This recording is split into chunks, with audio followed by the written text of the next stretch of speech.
Well, hello there, YouTube, and welcome back to Making the Amp series of videos dedicated to this Crate CR110 amplifier that someone had given me, a good friend of mine by the name of Dave. My family band had played at Dave's place a handful of times, and he gifted me some of this old stuff that he had been holding on to that was in need of some tender loving care. So it was a Crate C110 amplifier, which has a 10-inch speaker.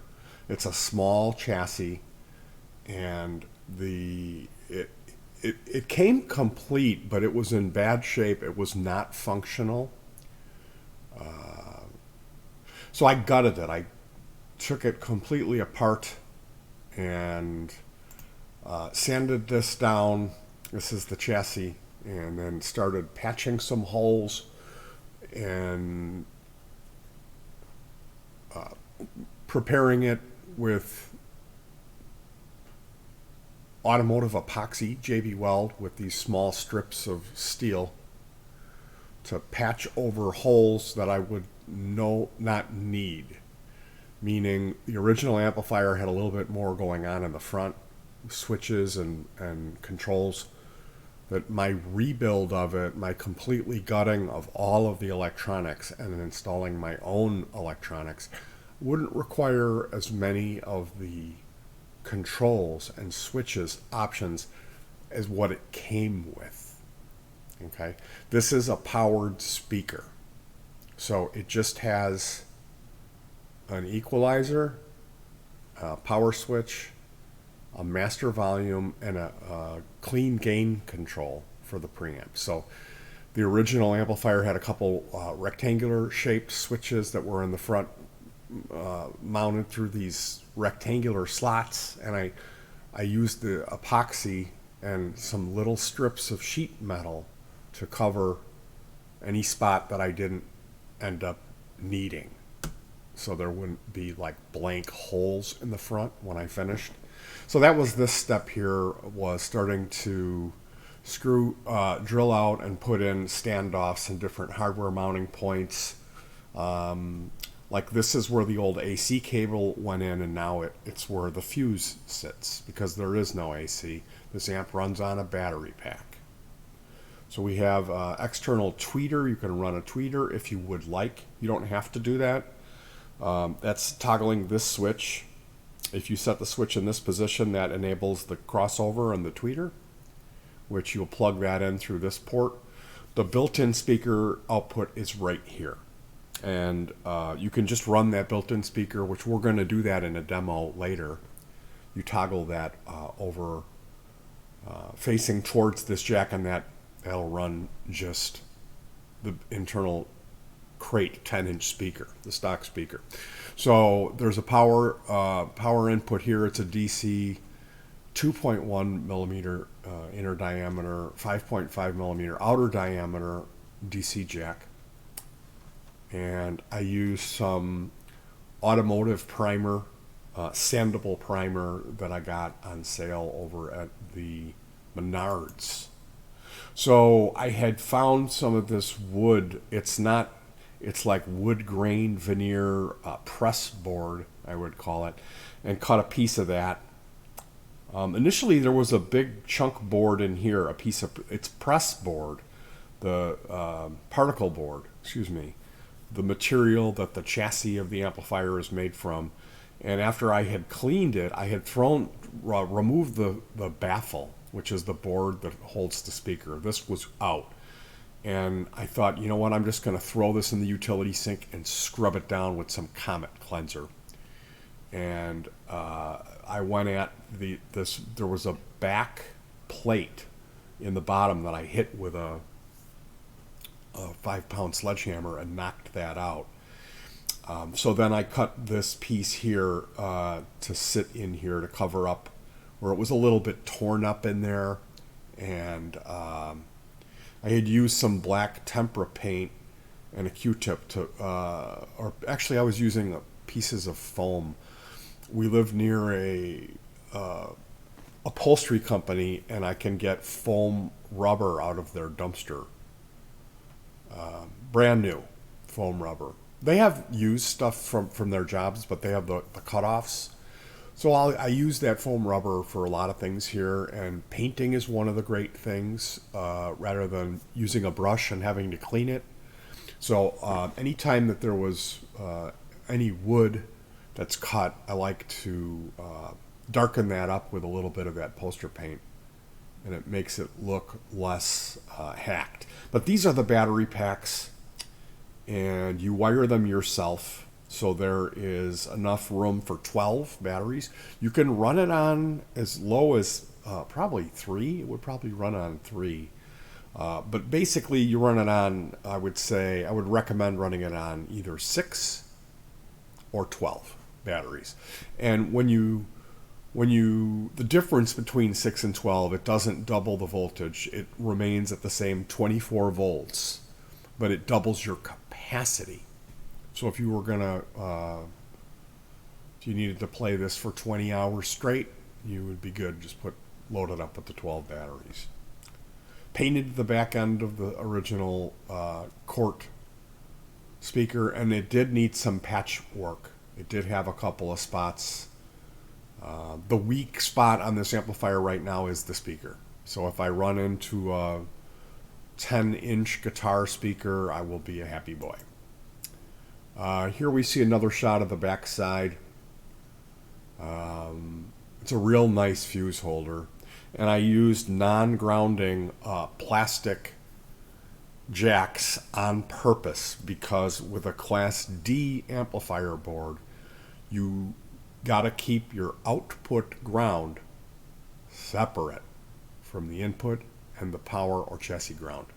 It cannot be grounded. Will not function if you ground it.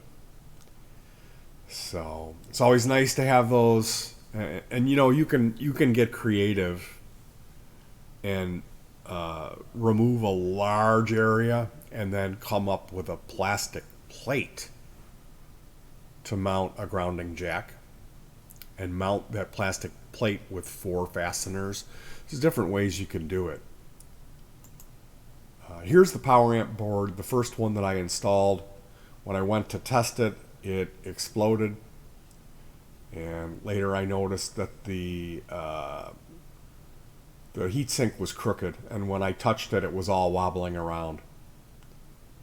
And the other thing was, when I put my multimeter on here, I tested between minus VCC and minus out, and I got music on the meter. And I unsoldered everything from the board, and I still had a hard short between. So that amp board was bad.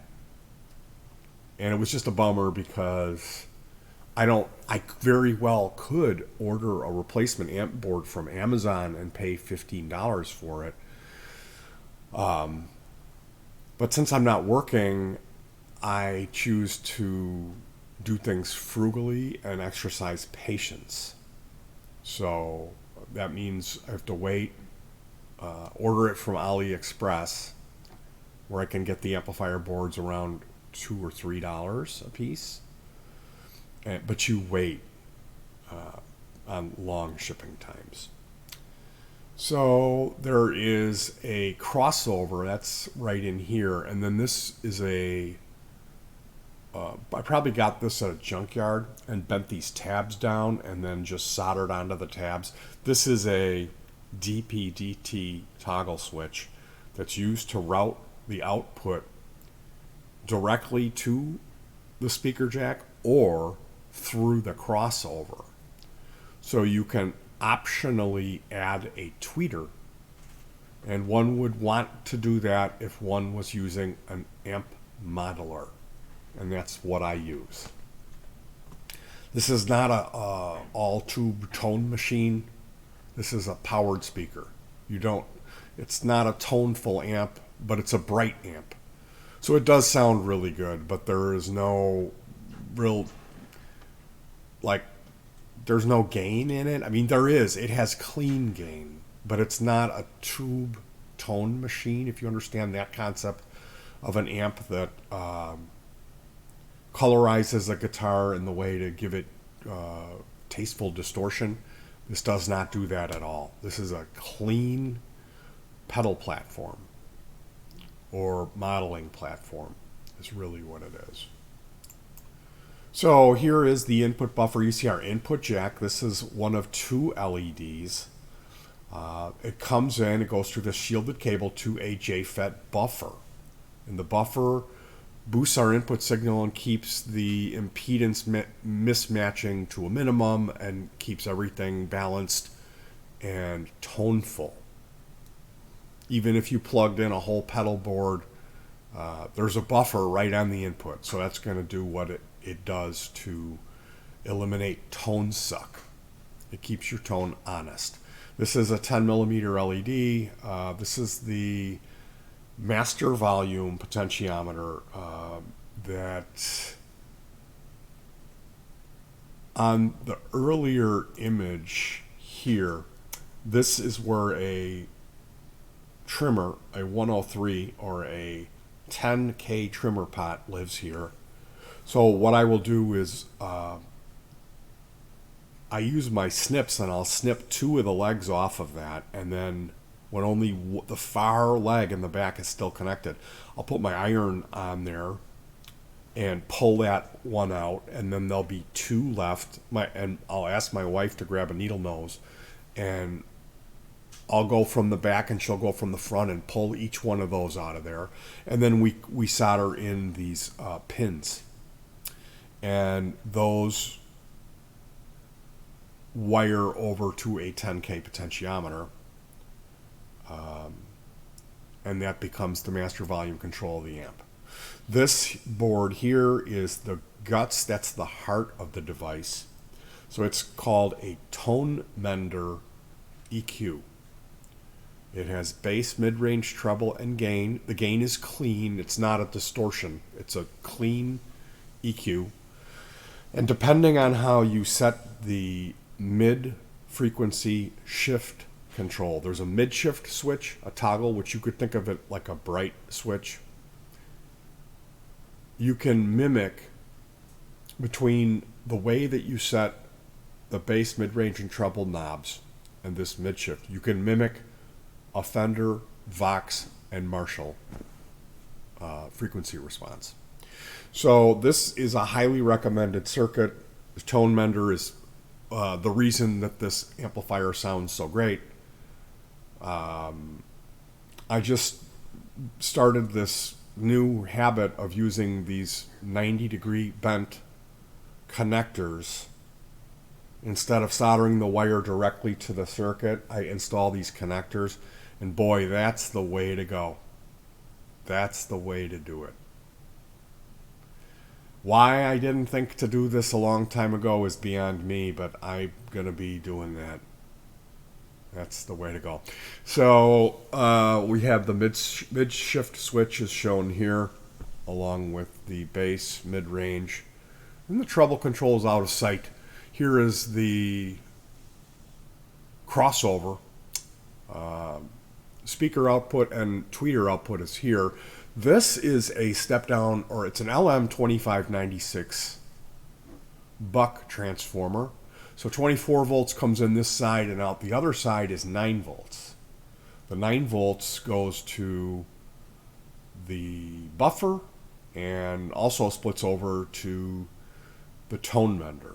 And there is a 9 volt LED. There's 2 LEDs. There's one that runs off the 24 volt side. The power comes in, goes through a fuse, goes to the master power switch, where that then splits off. So the 24 volts is doubled, 2 wires of 24. One goes to the power amp for the full 24 volts.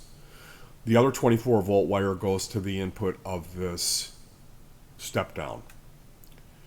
And that's also where I grabbed the 24 volt for the LED. That's the 10 millimeter LED. So there's that green LED is wires into the input of this board. The red LED wires into the output of the voltage step-down voltage buck transformer voltage regulator board, LM2596. These are the ones that I recommend. You can turn this. It's a 100 turn trimmer, and you need to adjust that.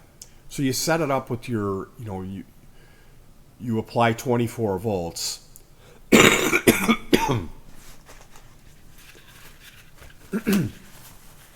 Excuse me. And you connect your multimeter to the other side, and you'll need to adjust that trimmer until you get your desired 9.06 volts is what I set mine for.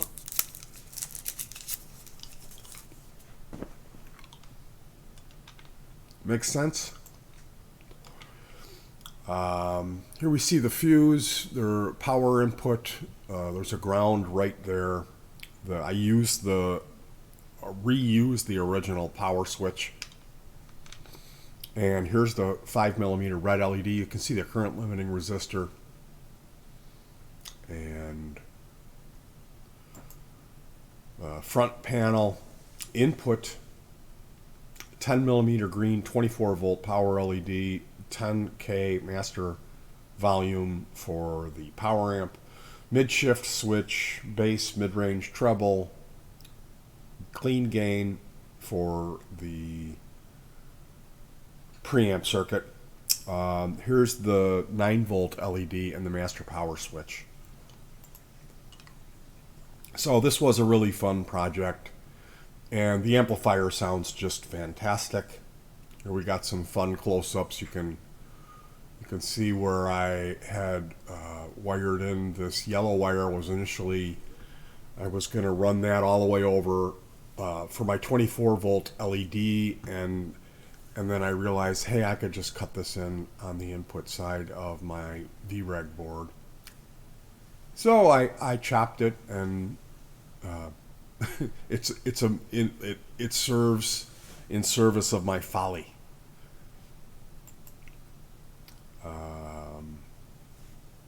You can see these little pieces of sheet metal that I had cut and used the automotive epoxy, and lovingly, there's like one here, and then there's 2 half pieces to create the panel, and then that panel was applied to the front panel, and then I filled the front of it. So it was an involved process to get that level and sanding it, and it was a bit like miniature auto body repair is what it was like. Oh, and there we get a much better shot of the LM2596. I really do like that board. You can see there is a little bit of electrical tape on these standoffs, as I just didn't want to ground anything out here. I tried to be careful. I try to be neat. I try to not use electrical tape, but there was two little half-inch pieces that were implemented on this build. This is me holding up the amp on camera. There's some kind of filtering going on. You can see I don't have the corner pieces. I believe they're here somewhere, waiting for the day that I find them. Here's a close-up of what the tone mender equalizer board looked like.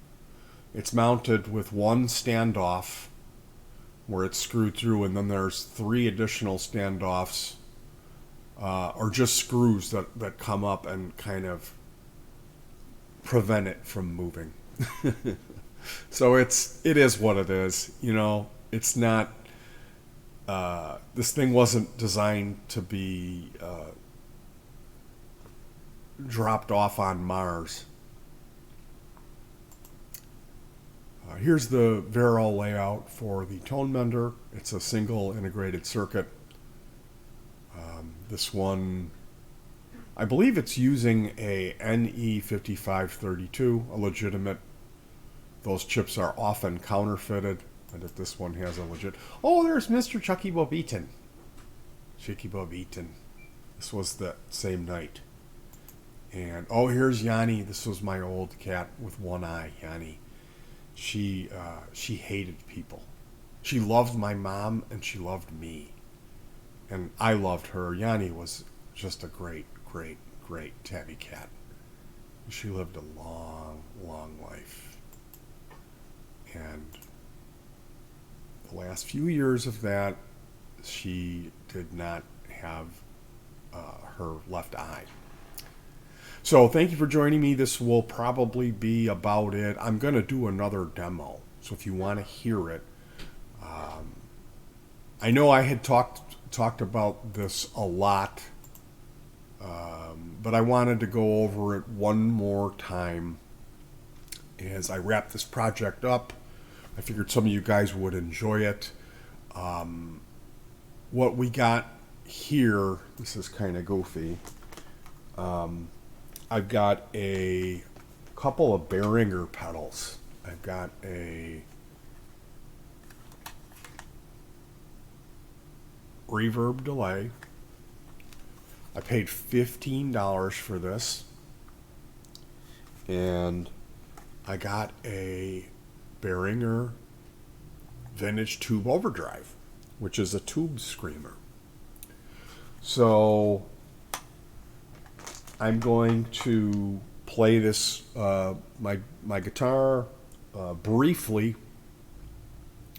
and you guys can check out the sound demo if you want to come back. I've got another pedal here. I've got this distortion modeler.